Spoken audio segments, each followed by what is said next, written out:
Nós louvamos a Deus pela oportunidade de estarmos juntos. Estamos na penúltima aula desse segundo ciclo das palavras da Escola de Profetas. Temos um grupo de mais ou menos 30 pessoas que nós estamos, alguns acompanhando pela internet, outros acompanhando pessoalmente, né? Esse é o grupo que, de certa maneira, nos está enchendo de esperança no projeto que temos a partir de junho, de abrir a célula matriz e, com isso, iniciar, né, para o segundo semestre o trabalho de discipulado. No encontro passado eu não estive, estava em viagem, mas o Danilo trabalhou o padrão do obreiro, o padrão do discípulo, né? O padrão bíblico, particularmente tirado das palavras de Paulo a Tito e Timóteo. O professor acabou de chegar, né? O Dan deu aula e a aula já está na internet. Não vi ainda, Dan, porque eu não consigo escutar no celular. Como é que eu escuto no computador? Eu tenho que entrar no YouTube. Então depois você me ensina. Eu não consegui fazer isso por causa do meu plano de internet do celular, mas eu ainda chegarei lá, né? E hoje a sétima aula da Escola de Profetas vai trabalhar como Deus constrói um discípulo. E através da história do apóstolo Paulo, que nós vamos então entender esse modelo, essa forma com que o Senhor constrói, né, como ele construiu a vida de Paulo, e é a forma ainda que o Senhor constrói a nossa. Vamos orar pedindo graça do Senhor sobre esse nosso encontro. Senhor Deus amado, nós pedimos mesmo direção, e que esse tempo que vamos passar aqui, Deus, será um tempo breve, mas que o impacto e o efeito desta palavra prolongue-se, Deus, sobre os nossos dias, sobre os sonhos do Senhor com a nossa vida, e que, ó Pai, aprendendo através de outros, que o Senhor nos deixa as marcas na Bíblia, nós queremos pautar a nossa vida nesse tempo de agora. Portanto, pedimos mesmo, Espírito Santo de Deus, nos conduza ao teu propósito. Nós oramos em nome de Jesus. Amém. Para entendermos então a forma com que Deus construiu um apóstolo, como Deus construiu um obreiro padrão, nós vamos entender através da história do apóstolo Paulo, como é que Deus ainda faz isso nos dias de hoje. Em primeiro lugar, Deus faz uma escolha. Essa escolha está baseada em características que envolvem, em primeiro lugar, o caráter do obreiro. E se o caráter do obreiro ainda não é um caráter trabalhado, o Senhor trabalha a conversão. Ele começa pela conversão e depois ele habilita através da instrução e da santificação aquele que haverá de ser instrumento de Deus na aplicação dos propósitos divinos de ampliação do reino. Paulo, chamado Saulo, o nome judaico dele era Shaulo, ele era genuíno no sentido de ser alguém da raça judaica. Deus escolhe um homem que, portanto, deveria ter um pé dentro do país e outro fora. Por quê? Porque Deus não queria mudar apenas Israel, Deus tinha um propósito de mudar o mundo. E por isso, esse homem, nascido na cidade de Tarso, na Sicília, hoje é a Turquia, ele era um judeu nascido fora do seu país. Então isso é algo importante a partir do momento que Deus pensa então em um judeu que tinha olhos, né, abertos para o mundo, porque o judeu tinha um olhar muito voltado para si mesmo. E se talvez Paulo não tivesse entrado no ministério e e sido usado por Deus para olhar o mundo todo como um propósito salvador, talvez o cristianismo tivesse se tornado mais uma seita, mais uma religião dentro do judaísmo, né? É Paulo que vai olhar para o mundo e entender que Jesus Cristo não era uma propriedade do judeu como a lei e os profetas o foram. Paulo entende então que Jesus é para o mundo inteiro e é Ele sim o grande mentor da transformação de evangelização do mundo. Paulo, portanto, tinha, a gente diz isso, né? Paulo tinha pedigree. Paulo era judeu de pai e mãe, ainda que não tenha nascido no país, né? Paulo foi formado, portanto, fora do seu país. Paulo tinha profissão. Isso é uma coisa importante. Quando Deus prepara alguém ou separa alguém, Ele pega gente que trabalha. É importante que os desocupados, ou as pessoas, tem gente que resolve servir a Deus assim, tentei vestibular para isso, tentei vestibular para aquilo, tentei um negócio ali, acho que nada deu certo, então Deus quer que eu seja pastor, Deus quer que eu seja obreiro. Há uma ideia, portanto, de que Deus aproveita apenas aqueles que não deram certo em outras coisas. Não. Paulo tinha sua profissão, e Paulo vai usar a sua profissão muitas vezes para a sobrevivência na sua vida como missionário.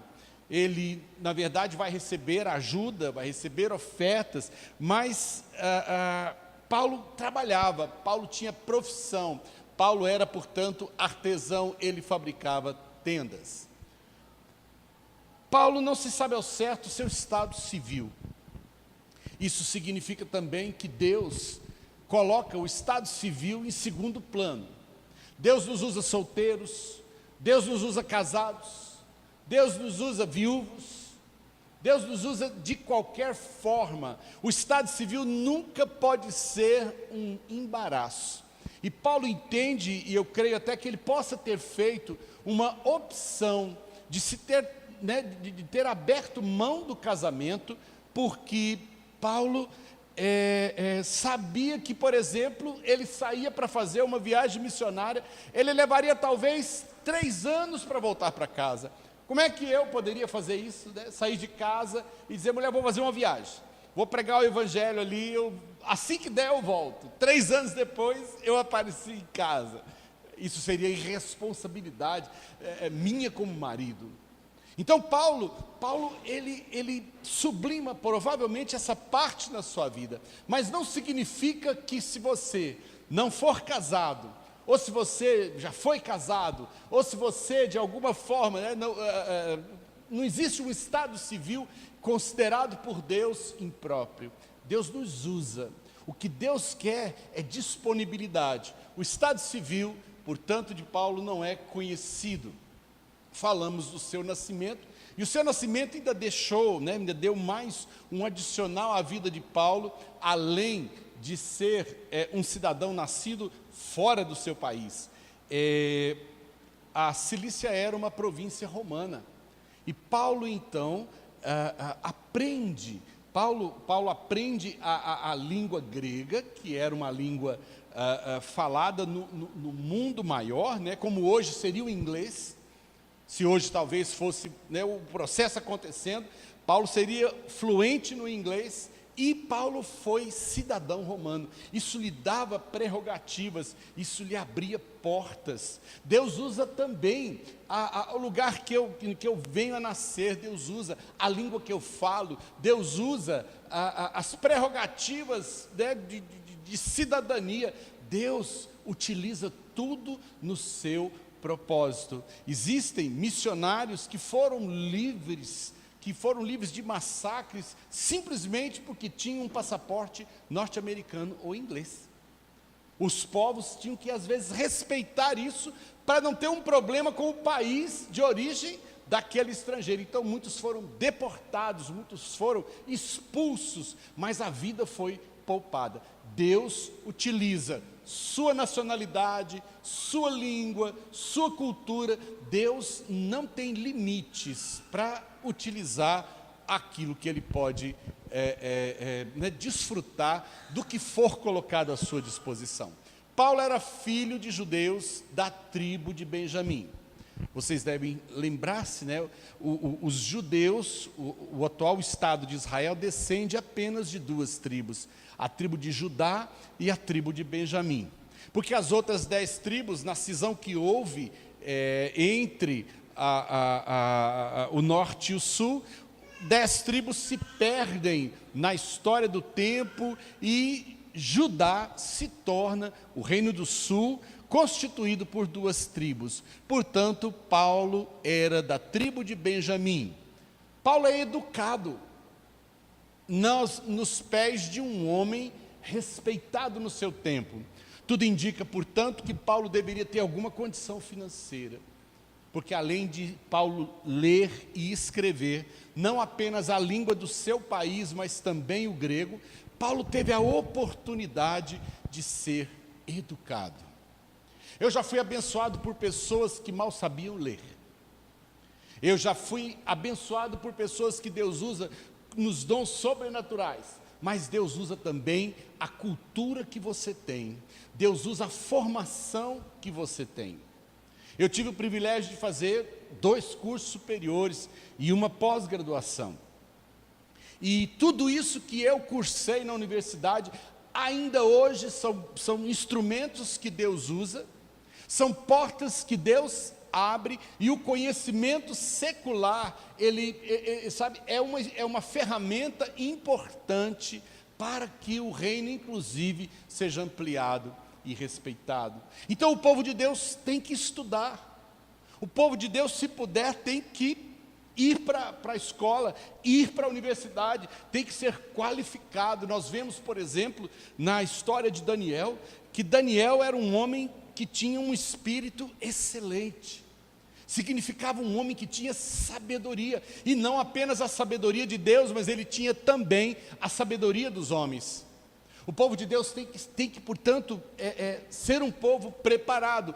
Paulo foi educado aos pés de Gamaliel e, portanto, Paulo tinha a formação cultural, Paulo tinha a instrução, e Gamaliel era um mestre também no judaísmo, e isso vai ajudar Paulo também na sua formação religiosa.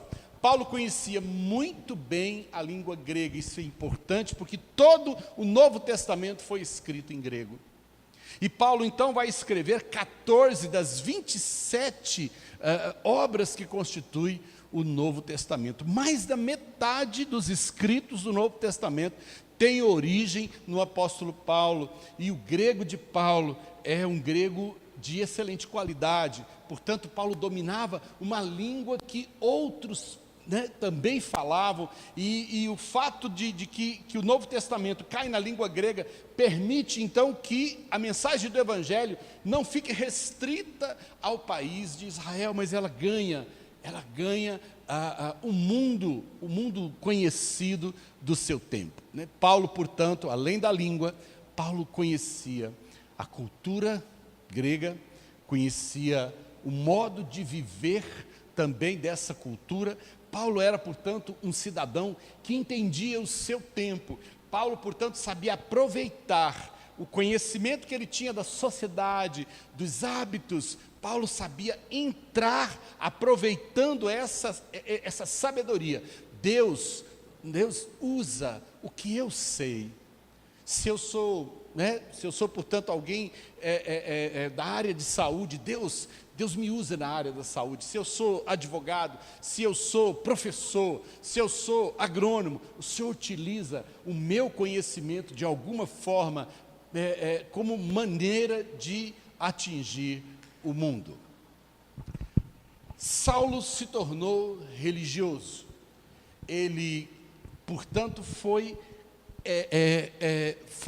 forjado na mais rígida tradição judaica. Então, isso é uma coisa que é importante para nós nos dias de hoje. Os pais de Paulo não erraram com ele. Deram a ele a formação que eles acreditavam ser a formação certa. Nós vivemos um tempo de hoje em que nós damos uma importância enorme na formação secular. Pagamos escolas caras para os nossos filhos, pagamos cursos de inglês e balé e natação, sabe, investimos na formação secular, mas muitos de nós temos negligenciado a formação religiosa. Essa formação religiosa, Paulo depois vai mudar. Ele vai tomar uma decisão e uma guinada na sua vida em relação às coisas que ele cria. Mas Paulo tinha fundamentação para fazer a sua decisão. Quando nós não fazemos isso com os filhos, quando eu negligencio a formação de fé do meu filho ou da minha filha, eu incorro, portanto, no erro de, no futuro, quando ele precisar tomar posições, quando ele precisar definir o que ele é, o que ele pensa, o que ele crê, falta a ele parâmetros, falta a ele base. E aí muitos pais hoje não entendem por que seus filhos estão começando no mundo da bebida, ou então experimentando o mundo de drogas, ou então estão num existencialismo vazio, né? Talvez porque faltou um embasamento importante. Todo adolescente, de alguma forma, vive uma crise de fé. Nós que nascemos na igreja, como foi meu caso, né? Eu nasci na igreja, eu vivi na igreja, e eu aos 15 para os 16 anos, eu passei pela minha primeira crise de fé. Mas na minha crise de fé, eu desejei foi trocar de igreja, não foi abandonar a fé, não foi abandonar a crença. Eu quis procurar uma outra forma de expressar a minha relação com Deus, porque a minha base foi muito bem feita, a minha base foi sólida a partir dos pais que tive. Pais e mães que me ouvem, é nosso trabalho fundamentar nossos filhos, formá-los, mesmo que depois eles decidam por um outro caminho. Eu não posso negligenciar aquilo que é minha responsabilidade.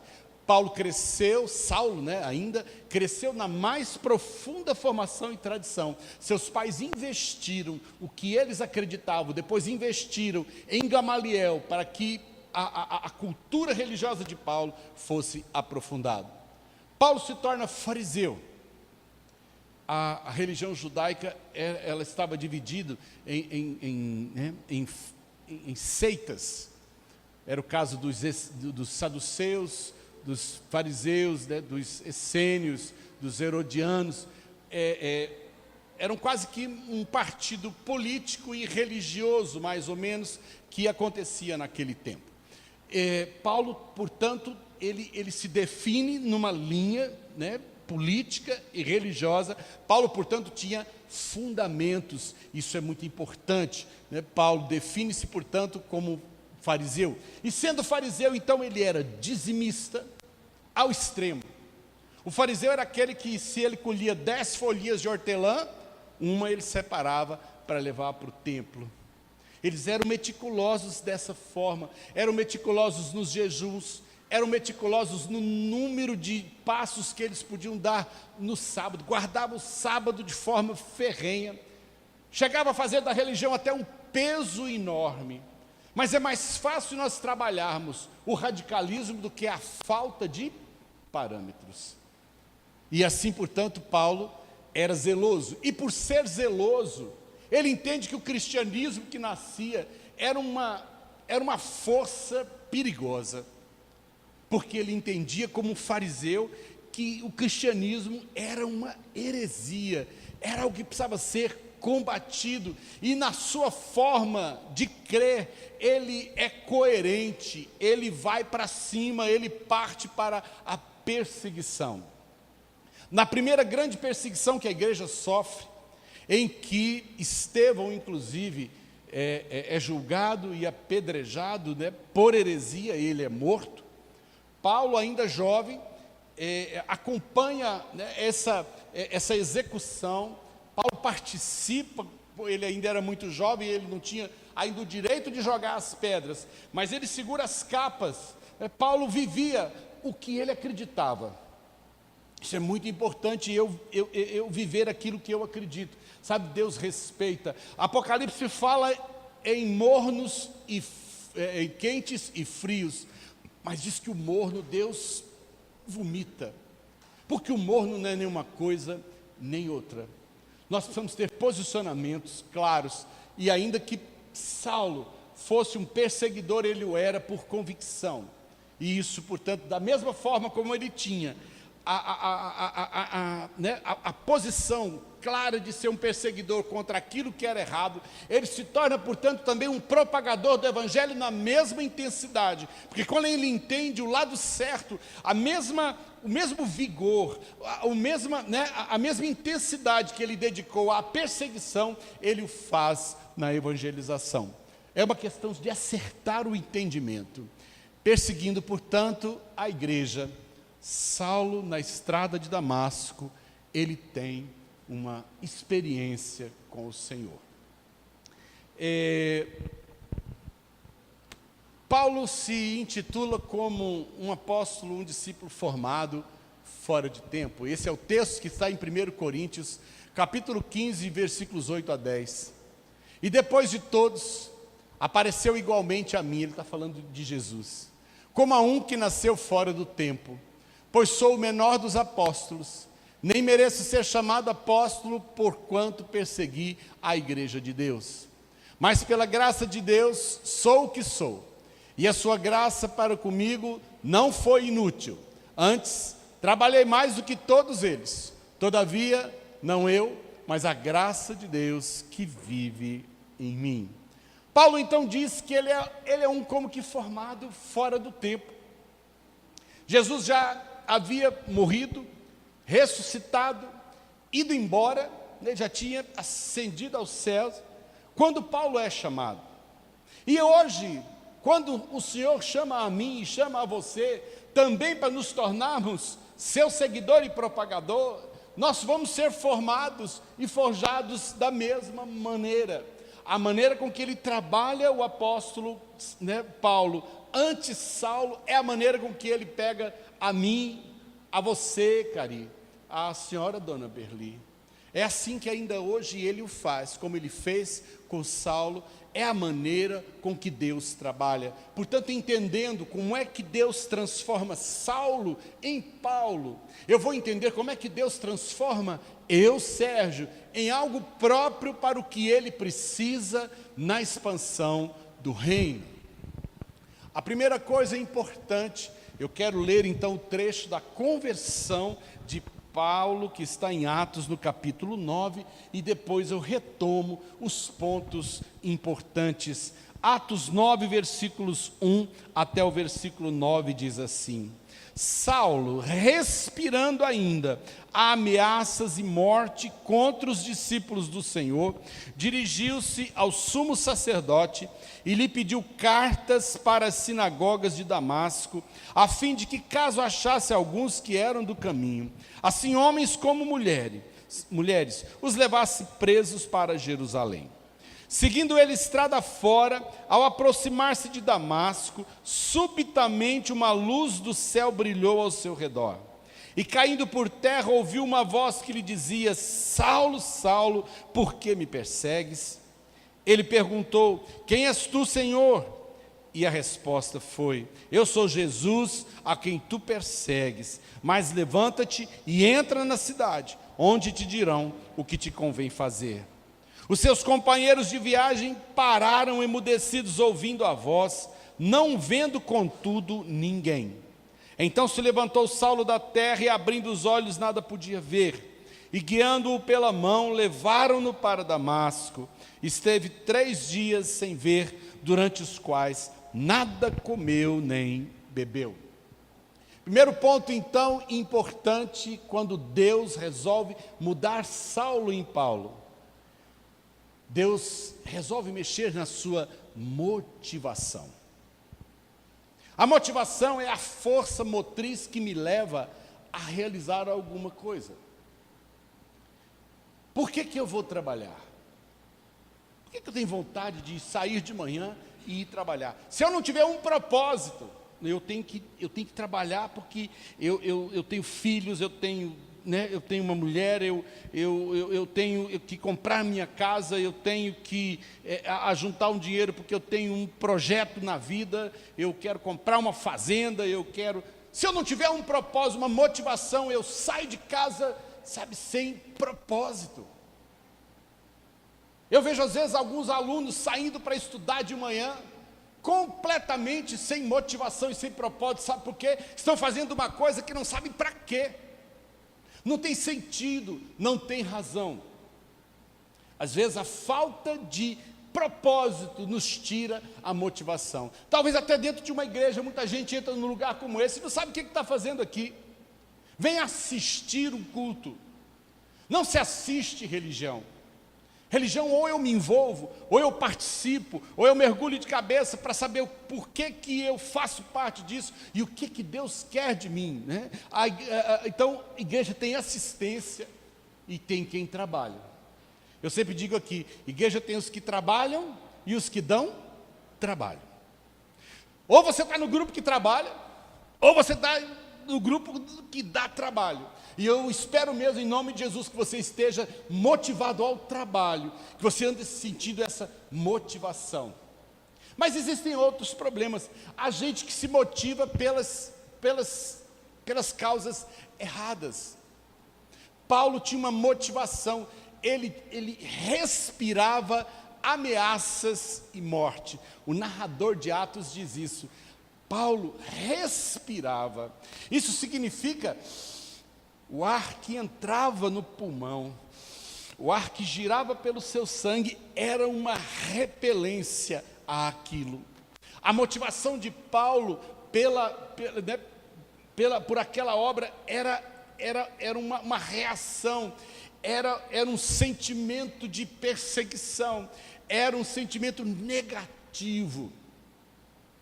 Eu posso, portanto, desejar fazer um trabalho por vaidade, para ter meu nome, para sair na foto, por vaidade. Eu posso querer que o meu nome apareça, porque eu sinto necessidade. Tem muita gente que gosta, de se lançar na obra do reino por vaidade, por projeção. Tem gente que se aproxima dos lugares importantes porque ele quer ser candidato a vereador, ou ele tem um produto que ele gosta de vender. Tem muita gente que grava CD e que quer a projeção para tocar no louvor, para ele poder vender a sua música. Tem muita gente com a motivação errada, e eu te pergunto, por que você quer trabalhar para o reino? Qual é a motivação que te faz, sair de casa, enfiar a mão no seu bolso e dar muito mais do que 10%? É investir seu carro, seu tempo, sua criatividade, seu tempo de descanso, seu feriado, investir isso em vidas e em pessoas. Eu preciso achar a minha motivação, preciso achar a razão que me leva a fazer as coisas. E se por acaso a minha razão for certa, as portas se abrem. Paulo respirava ameaça. E sabe de uma coisa? Quando a nossa motivação está errada, ao invés da gente construir pessoas, nós as destruímos. Quem se propõe a fazer a obra de Deus com a motivação errada, ao invés de ser bênção na vida das pessoas, ele é um desastre. E Paulo, portanto, aplicou seu tempo, aplicou seu recurso, viajar, gente, a distância que ele ia fazer de Jerusalém a Damasco, na Síria, eram 500 quilômetros, feitos a cavalo. Imagina um camarada se envolver numa viagem de 500 quilômetros a cavalo para perseguir pessoas, para maltratar pessoas. Você pode pensar que talvez isso não aconteça no reino, se a sua motivação for errada. Ao invés de você ajuntar pessoas, você espalha com elas. Ao invés de você curar pessoas, você fere as pessoas. Ao invés de você construir vidas, você destrói. Longe de mim, eu tenho horror a um dia a ser pedra de tropeço na vida de alguém. Não fui levantado por Deus para ser tropeço na vida de ninguém, nem na vida da minha esposa, nem na vida dos meus filhos, nem na vida de meus alunos. Eu tenho horror a ser pedra de tropeço. Mas se você estiver com a motivação errada, você, na melhor das intenções, a intenção de Saulo não era ruim, ele queria fazer um saneamento, sabe? Ele queria fazer um combate a uma erva daninha, mas sabe de uma coisa? Motivações erradas nos fazem matar pessoas, nos fazem matar a fé das pessoas, nos fazem matar a credibilidade que as pessoas têm em Deus. Recentemente, a igreja da Alemanha passou por uma crise enorme por causa da pedofilia do clero e por causa do abuso de crianças em situações de abrigos. Sacerdotes foram denunciados por macularem crianças. E na Saxônia, no sul da Alemanha, cerca de 20 mil pessoas abandonaram a igreja, não para outra igreja, eles desistiram do cristianismo. Eles desistiram porque olharam para a instituição e disseram assim: eu não posso fazer parte, eu não posso trazer meus filhos num lugar onde aquele que é responsável macula as pessoas. Você não pode destruir vidas em nome de Deus. Não estamos aqui para isso. Paulo respirava ameaças e morte. A sua religião era perseguidora. E se a nossa forma de viver a nossa fé, ou a minha forma de abordar e querer dividir com o outro aquilo que eu creio, se é uma forma que denigre o outro, se é uma forma que ofende o outro, não respeita o outro, eu estou talvez com a motivação errada.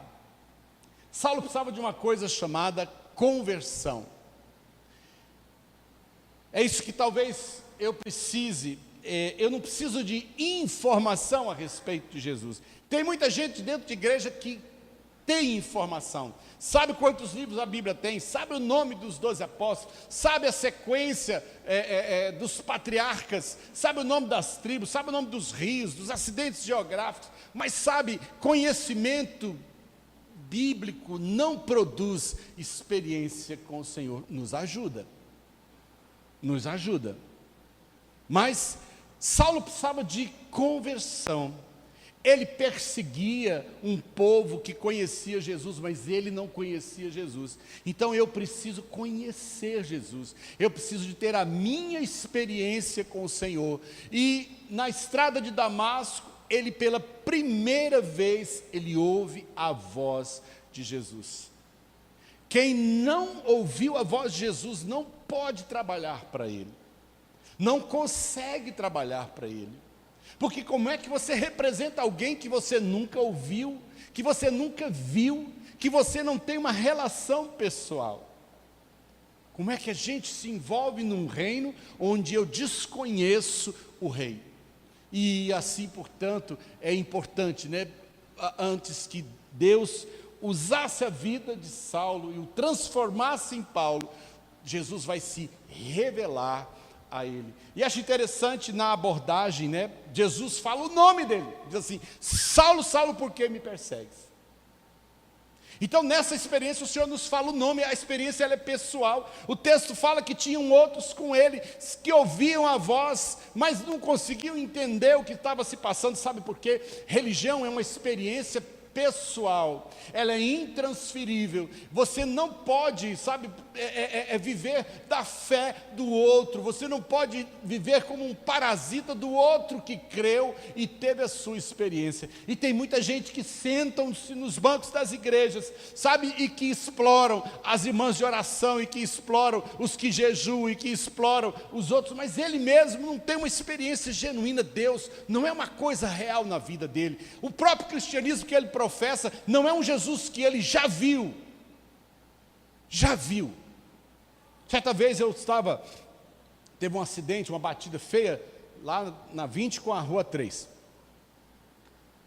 Nós chegamos para a escola dominical lá, o acidente já tinha acontecido, e tinha um menino lá empolgado na história, e o menino falava assim: esse carro aqui, ele estava descendo por aqui assim, esse outro vinha de lá, aquele lá tinha que parar, ele não parou, aí ele entrou, esse aqui bateu, rodou, bateu num postezinho que tinha o nome da rua.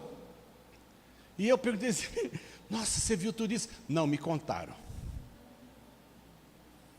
Me contaram. Tem muita gente falando de uma fé que o outro que viu é que conta. Qual é a sua experiência com Deus? É isso que vai ditar a experiência. Até numa escola dominical aqui, me lembrei, eu e o Adeli debatendo aqui, eu disse assim, eu não acredito em disco voador. Sabe por quê? Porque eu nunca vi. E eu ando com o meu cachorro todo dia, depois das 11 da noite, e lá na chácara o céu é estrelado, e eu olho para aquele céu, e eu olho toda noite, viu? Porque se existir uma hora eu quero ver. E o dia que eu ver um disco voador, eu vou chegar aqui na frente dessa igreja e dizer, gente, agora eu acredito. Sabe por quê? Porque agora eu vi. Mas como eu posso crer numa coisa que eu nunca vi? E a experiência de Paulo, de Saulo, com Jesus na estrada de Damasco, ele escuta a voz do Senhor, o Senhor fala o nome dele, os outros que estavam perto escutaram um barulho. Para quem não é experiência, para o outro, o que está acontecendo na vida do outro, é só um barulho.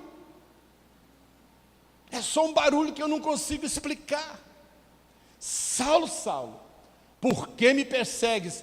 E Saulo ainda sem entender do que se passa, mas ele já sabendo que aquele que falava com ele era alguém superior a ele, ele já diz assim, quem és tu, Senhor? Ele pergunta assim, quem está falando comigo? Ele diz assim, quem és tu, vírgula, Senhor? Eu preciso reconhecer o senhorio, eu preciso reconhecer quem é que cuida, e quem é que está acima de mim. Eu preciso reconhecer aquele que interfere na minha vida muito antes de eu conhecê-lo. E Saulo naquele momento entende que aquela voz falava com ele ainda que não soubesse quem era, mas ele tinha certeza que aquela voz era de alguém superior a ele, e ele diz, quem és tu, Senhor? E Jesus diz o essencial. Jesus não fez uma conversa longa com ele, diz assim, eu sou Jesus a quem tu persegues. Esse que você acha que não existe, esse que você tem perseguido aqueles que acreditam, eu sou essa pessoa, eu sou ele. E conversão é isso, você só precisa saber quem é ele, que ele é vivo, sabe? E quando essa é a pregação de Jesus, e Jesus então falou o seguinte, agora, entra na cidade, outros te dirão o que convém dizer. Sabe de uma coisa, quando você tem a sua experiência com Jesus, ela é importante, ela é o toque, né? Ela é a fagulha que vai transformar duas coisas em incêndio. Mas depois ele diz assim, entra na cidade, porque lá na cidade outros em meu nome vão te dar a direção. Nós precisamos de direção. Depois que eu tenho a minha experiência com Deus, eu preciso de alguém que me ensine, eu preciso de alguém que me fale alguma coisa, eu preciso para alguém que me guie os primeiros passos. Por isso que a experiência de fé me conduz a congregar. Eu não posso buscar uma experiência isolada na minha casa. Se Saulo vai para a sua casa a partir daquele momento e diz, não, agora eu sei que Jesus existe, eu vou para a minha casa, eu vou ficar sozinho lá, eu vou organizar a minha cabeça. Sabe, você, se quiser conhecer os outros passos e fazer as outras mudanças, você precisa estar com quem vai te dar os próximos passos. Congregar é muito importante, estar presente, onde alguém ensina, onde alguém mais experiente me guia. Às vezes as pessoas me elogiam, falam, pastor, o senhor já sabe muita coisa. Sabe por que eu sei? Porque alguém gastou tempo comigo, porque alguém tirou as escamas do meu entendimento, porque alguém pegou o conhecimento que ele também recebeu e me passou. E tem muita gente ainda que pode acrescentar na minha vida, sabe, eu não sei tudo e eu não sou autossuficiente. E o primeiro ensinamento de Jesus, depois de se apresentar a Saulo, ele diz assim, vai para a cidade, lá tem gente que vai te dizer o que convém, lá tem gente que vai dizer o que você vai fazer. Primeiros passos pós-experiência, ele esteve temporariamente cego.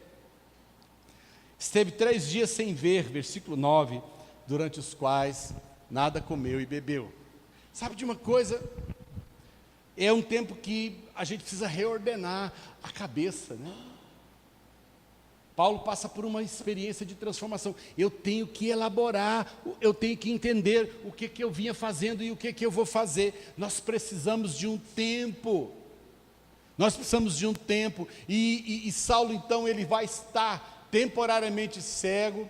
Ele, acho que a cegueira nesse ponto ajuda, porque ele não tem condição de ver outra coisa. Então, cego, ele tem que olhar para dentro dele. Cego, ele tem que olhar para o que ele tem pensado, pelo que ele tem feito. Ele é um tempo, sabe, a cegueira é um tempo de rever meus valores. Eu preciso olhar para mim, e naquele momento, então, Deus tira a visão de Saulo, para ele ter um tempo de se ver, tempo de se enxergar, tempo de meditar. Isso é um tempo precioso. 3 dias ele esteve sem ver. Nesses dias também ele resolve dar outros passos. Ele jejua, não comer e não beber. Ele tira um tempo mesmo de busca, né? E a gente às vezes quer tentar encontrar respostas com a televisão ligada, com o futebol acontecendo, né?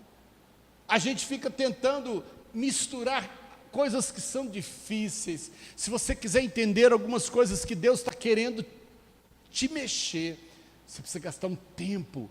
Você precisa parar as coisas, sabe? Às vezes eu falo com a minha esposa. Minha esposa é uma mulher hiperativa. Ela quer fazer um punhado de coisa, né, ao mesmo tempo. E eu falo assim, eu estou conversando com ela, e ela vai lá e abre a geladeira. E olha, espera aí que eu vou pegar uma panela. E vai lá, pega uma panela na cozinha. E às vezes eu fico andando atrás. Eu falo, para. Me escuta. Presta atenção. Eu estou te ouvindo, mas eu quero atenção, eu quero que você pare e olha para mim. Olha para mim. Nós às vezes queremos entender Deus no nosso tumulto, na nossa correria.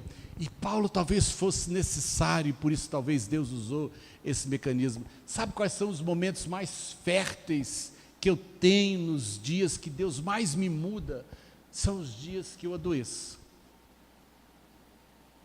Eu fiquei 4 meses praticamente sem poder fazer muita coisa com a minha crise que tive de próstata.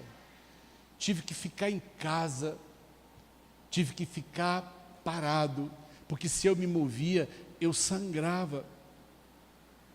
Então, nesse tempo em que você fica quieto, sabe, você tem tempo para refletir, você tem tempo para avaliar, você tem tempo para propor a você mesmo mudanças, analisar o que você fez de errado, sabe, confirmar. É um tempo necessário. Nesse tempo, Saulo, ele vai aguardar. É um tempo que ele gasta para fazer uma revisão. Eu disse que Deus ainda forma discípulos do mesmo jeito que como ele construiu Paulo. Deus ainda talvez permita tribulações nas nossas vidas, dificuldades, não talvez de ficar cego 3 dias, mas às vezes sem emprego 1 ano, às vezes sozinho, às vezes doente, porque é um tempo que talvez Ele esteja te dando para você rever, para você repensar algumas coisas. E de repente, vem uma outra parte bonita da história. Eu vou ler versículos 10 em diante, diz assim: Ora, havia em Damasco um discípulo chamado Ananias.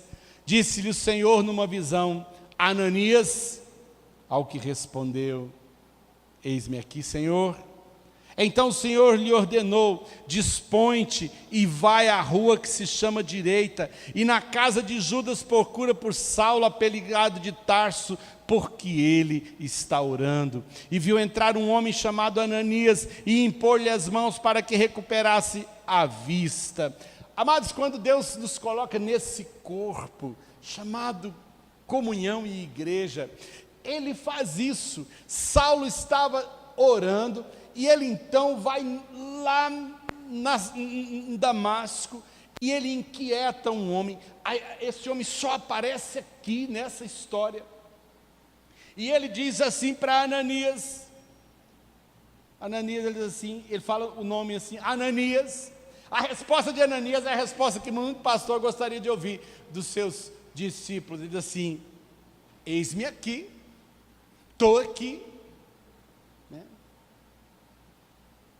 E ele diz para Ananias: vai em tal lugar, vai numa rua chamada Direita, diz que essa rua existe até hoje, vai na casa de Judas, procura por Saulo, o apelido dele é de Tarso, e ele está orando.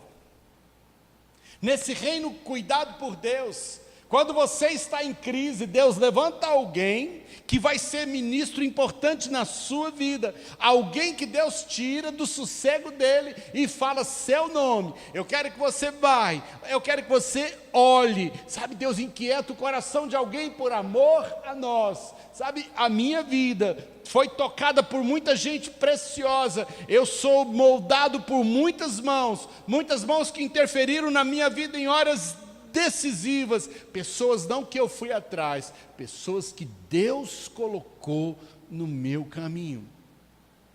Deus cuida de nós, Deus nos joga no chão nas crises, mas Deus levanta gente para ministrar sobre nós. Então esteja aberto para aqueles que Deus vai usar, porque Deus vai colocar alguém, Deus vai colocar alguém na sua vida especial, e Ele faz isso, né? Ele levanta, e o interessante é que Ele diz para Ananias assim: dispõe-te e vai. Ele não só falou vai, a primeira coisa que Ele diz para Ananias é o quê? Dispõe-te. Sabe por quê? Porque fazer essa obra, às vezes, se você for fazer essa obra sem disposição, se você não se dispor a fazer, não adianta ir, a disposição vem antes do ir. Então dispõe-te, faz a coisa com vontade, faz a coisa para valer, sabe? Se Deus te inquietou, se disponha mesmo e vá. E Deus disse para Ananias, do jeitinho que aconteceu, enquanto Deus falava para Ananias, olha, vai em tal lugar, Deus colocou também no coração, né, na mente de Saulo, vai entrar um homem aqui, o nome dele é Ananias, e ele vai orar por você, e você vai recuperar a vista. Sabe, quando Deus faz uma obra, Ele coloca as duas partes em contato, e elas se casam como pedras de um quebra-cabeça, e aí se forma, sabe, a visão do propósito. Esse Ananias entra, e ele vai chegar depois para Saulo e diz assim, né? Primeiro Ananias tem lá seus preconceitos, e Deus trabalha os preconceitos dele, e aí, versículo 17 diz assim: então Ananias foi, e entrando na casa impôs sobre ele as mãos, dizendo: Saulo, irmão. Aquele cara perseguidor já é chamado de irmão. Sabe por quê? Porque Deus, quando Ele também está mudando a gente por dentro, Ele começa a mudar também nossas relações por fora. Aquele que talvez fosse o objetivo da prisão de Saulo, é aquele que agora vai chamá-lo de irmão. Gente que eu prejudiquei, me abençoará. Gente que eu machuquei, vai me curar. Sabe, é assim que o reino de Deus trabalha. Então, Ananias chega para Saulo e diz assim: recupera a vista e fique cheio do Espírito Santo. E depois diz que quando Ananias ministra essa oração, duas escamas caem dos olhos e ele volta a enxergar. Deus usa gente para que nossas escamas caiam, para que os nossos preconceitos sejam trabalhados, para que as nossas resistências sejam trabalhadas. Então ainda hoje, Deus tem levantado pessoas para cuidar da sua vida, para te tirar escamas que estão limitando as suas ações, para responder questionamentos seus que estão entre você e Deus, para reordenar a sua vida e para te encher do Espírito Santo. Ainda é assim que as coisas acontecem. E se você quiser mudar a realidade desse tempo, se você quiser que a sua vida seja um grande diferencial, você precisa passar pelo mesmo processo. E diz a palavra que ele levantou-se e foi batizado. Eu preciso tomar uma decisão. Saulo ia mudar de lado. Tem muita gente que caminha com uma igreja sem tomar posição. É gente que namora e nunca casa. Eu já comentei com a igreja, lá em Araguari, onde eu frequentei, nós mudamos para lá. E na igreja que nós frequentávamos, tinha um casal que era noivo há 25 anos. Nós moramos lá, não sei se foram 6 anos. E eles continuaram noivos. E ela morreu primeiro do que ele, e morreu noiva. Sabe de uma coisa? Quem ama a gente assume compromisso. Quem ama a gente nos quer fazer um compromisso conosco. Se você ama Deus, sabe, você vai ter um compromisso com Ele. Tem muita gente que, sabe, que diz que ama, mas não se envolve, não coloca a vida à disposição de Deus, sabe, não faz um pacto mesmo de filho e pai, ou de discípulo e seguidor. Eu talvez não tenha todas as pessoas que eu pudesse contar. Graças a Deus eu tenho gente aqui que eu posso contar.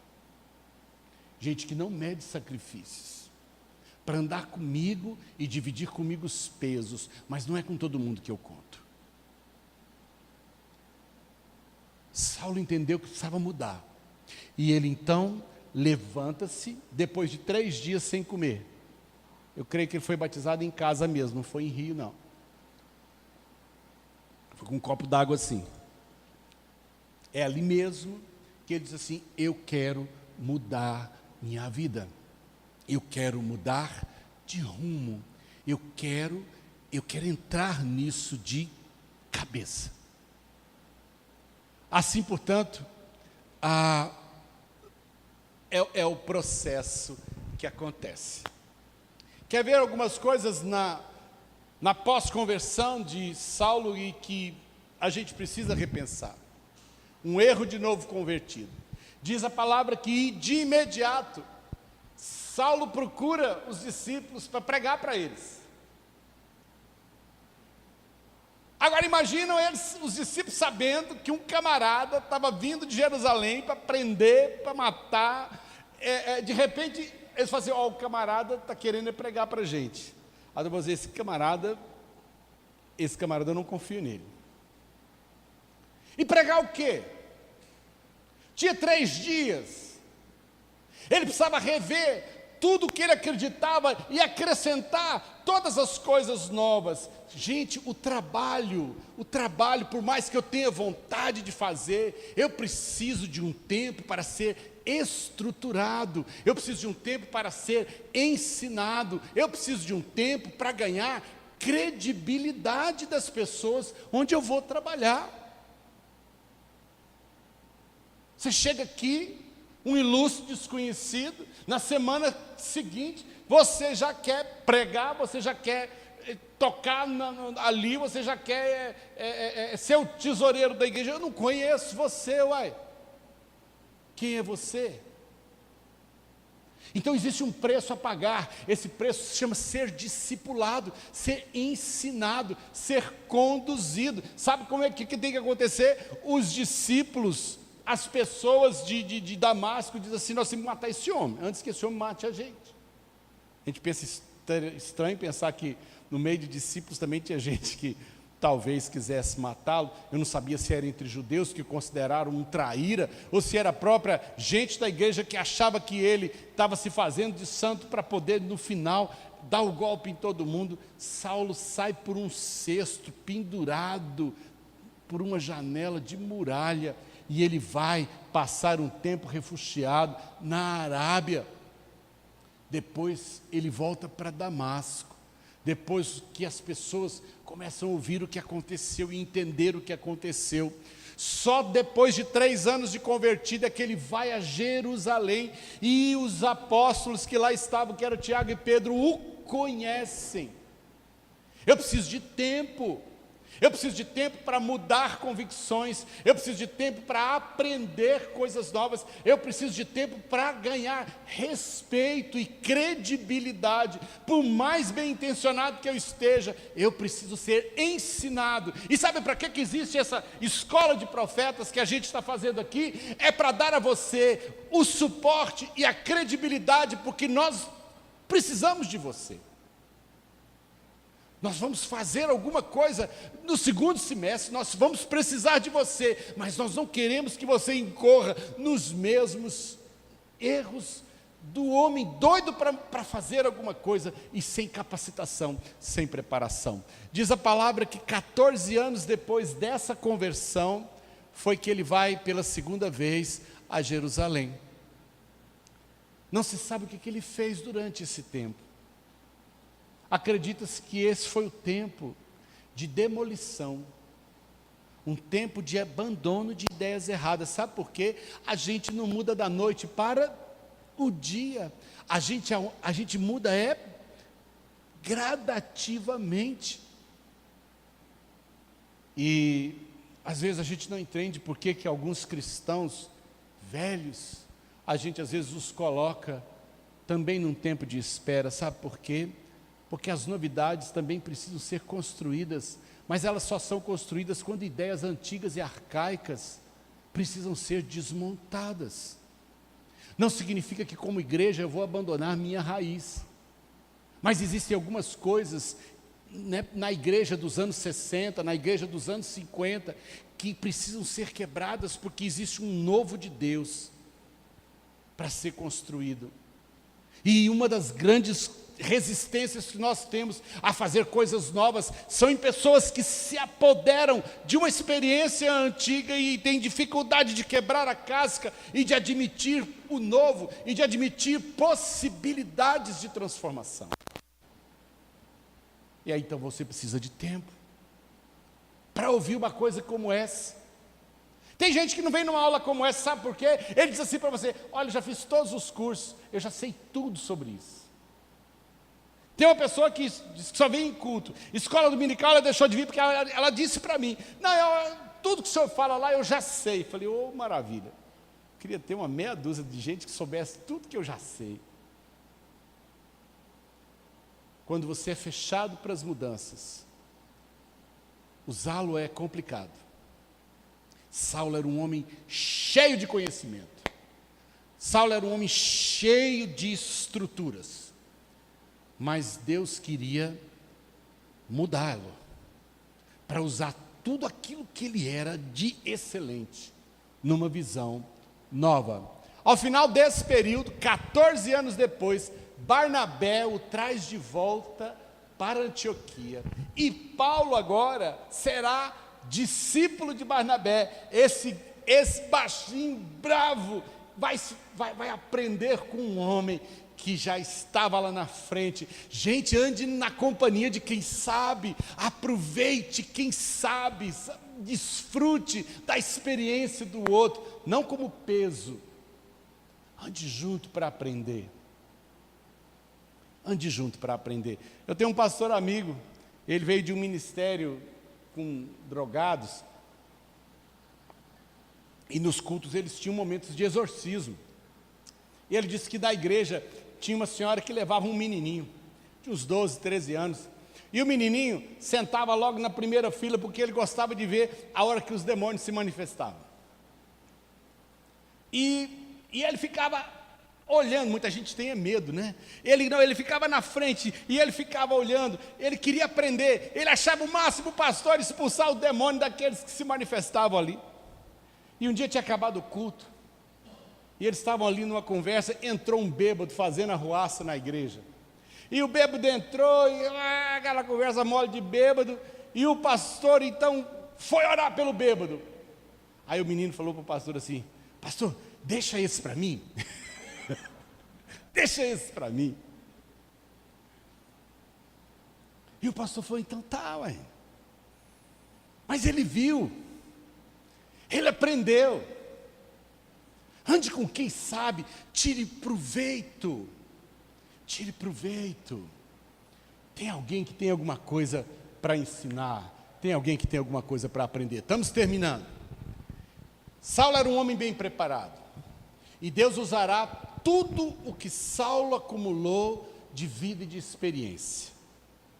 Nada do que você sabe, nada do que você cresceu será desperdiçado por Deus. Eu falo isso por mim. Eu dei aula há 38 anos, fui professor de ciências, de biologia. No primeiro grau antigo, eu fui professor de química, de introdução à física. Eu aprendi a fazer horta, eu aprendi reciclagem. Tudo o que eu aprendi, Deus usou no ministério. Tudo me abriu portas, tudo Deus me usou. Você é vendedor de tapioca, Cari? Deus te usará. Você é corretora de imóveis? Pode ter certeza que Deus te usará. Ele pode até separar vocês para um trabalho, como pastores, por exemplo, mas nada impede que no seu trabalho secular e naquilo que você aprendeu de venda, de compra, de relacionamento pessoal, Deus usa o que você sabe, Deus usa o que você tem. Eu tenho aqui uma infinidade, uma riqueza de pessoas com todo tipo de talento. A gente nem às vezes sabe o que cada um faz aqui. Mas no seu talento, naquilo que você sabe, você vai ser usado. Deus não apagou nada na vida de Paulo, a não ser o radicalismo por convicções erradas. Mas Saulo conhecia muito bem a sua religião antiga e as escrituras que eram base, e Deus usou todo esse conhecimento para introduzir o evangelho em lugares onde isso era necessário e possível. Ele conhecia a filosofia, ele conhecia as religiões gregas, ele conhecia a cultura, ele conhecia, portanto, interessante é quando Paulo chega em Corinto, em Atenas, e ele vai andar pela cidade, e ele vê altares a todo tipo de deuses. Ele é sábio naquele momento, ele encontra um altar ao Deus desconhecido. Caramba, ele pega o gancho, ele aproveita a oportunidade, porque ele abre a sua pregação aos atenienses, elogiando. Ele diz assim: vejo que vocês são acentuadamente religiosos. Povo religioso, que bom. Mas eu vi aqui um altar ao Deus desconhecido, e é sobre esse mesmo altar que vocês fizeram sem conhecer. Esse é o Deus que eu vim apresentar. Sabe quando você pode dizer isso numa cultura completamente diferente da sua? É porque você tem tato. Tem muita gente que não tem tato. Tem muita gente que pega um microfone como esse para criticar o espiritismo, e tem espíritas nos ouvindo aqui, e para sentar o pau nos católicos, e tem católicos que com boa vontade entram e sentam num lugar como esse. Nós não estamos aqui para falar mal do que as pessoas creem, nós estamos aqui para falar de um Deus desconhecido. E sabe, isso é sabedoria, isso é quilometragem rodada às vezes, isso é aprender. Sabe, radicalismos e ofensas e críticas, falar mal, né, de outras religiões, jamais vai ser a nossa forma de conseguir trazer alguém a conhecer um Deus que seja verdadeiro. Saulo tinha caráter, tinha visão e tinha perseverança. 3 características que eu preciso de homens e mulheres para a gente mudar a história dessa igreja, ainda um ministério pequeno, ainda um ministério quase como se fosse uma semente. Eu preciso de gente de caráter. Sabe o que nós fizemos no mês passado? Nós trabalhamos caráter, todas as aulas aqui. Sabe o que nós estamos fazendo nesses dias? Dando visão, estruturando o que Deus quer. E precisamos de gente que esteja disposto a enfrentar dificuldades, mas não desistir. O Senhor tem esse propósito. Amados, Deus fez com Paulo, e Deus pode fazer hoje. Deus pode fazer por mim o que Ele fez. Existe uma história de Billy Graham, que até foi contada pelo pastor Lucinho, num dos filmes que o Miguel projetou aqui. Os americanos, uma escola onde Billy Graham estudava, fez uma excursão na Inglaterra. E um dos objetivos da excursão foi ir à casa de John Wesley. John Wesley é o fundador do metodismo. E no quarto em que Wesley dormia, tinha um genuflexório, um lugar que ele se ajoelhava e apoiava os braços para poder orar. E disse que o lugar onde ele apoiava os joelhos era gasto, do tanto que ele esteve ali de joelhos pela sua vida e pelos desafios de Deus, né, para que a vida dele fosse bênção. E diz a palavra que estava na hora do ônibus sair e o ônibus lotou, né, com todos os alunos. Aí fizeram a chamada para quem faltou? Billy Graham. Cadê o Billy Graham? Cadê o Billy Graham? Olha, eu vi ele. Aí disse que o guia da excursão entrou e ele estava ajoelhado no mesmo lugar, no quarto de Wesley. Ele estava ajoelhado ali, um pré-jovem, ele era adolescente. E ele disse que a oração dele foi assim: ô Senhor, do mesmo jeito que o Senhor usou esse homem, usa a minha vida. Usa a minha vida. Maior pregador do século XX, ainda vivo, maior pregador que a história teve nesse século XX, um homem tremendo. Deus ainda faz. Eu sonho mesmo em mudar. Eu quero mudar. Eu ainda estou passando da hora de mudar. Vou fazer 60 anos e estou precisando mudar. Sabe, eu tenho pouco tempo para Deus usar tudo que eu posso, tudo que eu tenho vontade. E você é meu parceiro. Você é meu companheiro. Você é alguém que Deus vai colocar do meu lado. Porque é melhor serem 2 do que 1, melhor serem 3 do que 2, é melhor serem 4 do que 3 em se tratando de reino. Eu preciso de gente disposta. Mas eu preciso de gente com caráter. Eu preciso de gente com visão. Eu preciso de gente que não desiste. Vamos orar? Vamos pôr de pé? Senhor Deus, minha vida tem passado. O tempo tem corrido, Senhor Deus, e às vezes nós temos desperdiçado um projeto de reino que é eterno, por coisas que são transitórias, por coisas que vão ficar aqui. Eu tenho perdido as oportunidades de marcar a vida e de mudar histórias, talvez enfiado em coisas que não me levarão, Senhor Deus, a olhar para a minha vida no final dela e dizer que a minha vida valeu a pena. Patrimônio que eu ajunto vai ficar aqui para os outros gastarem. Coisas que eu ajuntei vão ser disputadas por aqueles que virão após mim. Mas quem vai entrar comigo na vida eterna? Que vida, Senhor Deus, que eu fiz e farei diferença nesse tempo rápido que se chama existência e que passa, como disse Moisés no Salmo 90, porque tudo passa rapidamente e nós voamos. Ô Senhor, desperta no meio desta geração gente disposta a se agastar mesmo, a se envolver com gente que aparentemente não vale a pena, mas foi criada a tua imagem e semelhança e está à espera de alguém que revele a graça de Deus e que lhe dê uma direção e um sentido para a vida. Abençoa, Senhor, homens e mulheres que são dispostos a serem servos e discípulos. Nós oramos em nome de Jesus. Amém. Que a graça e a paz do Senhor Jesus esteja com os amados. Sexta-feira que vem, eu quero mostrar o que Deus fez na vida de um homem chamado John Wesley e como é que ele, através de um discipulado chamado Classes, como é que ele revoluciona um país. Tinha muita vontade de revolucionar esse país.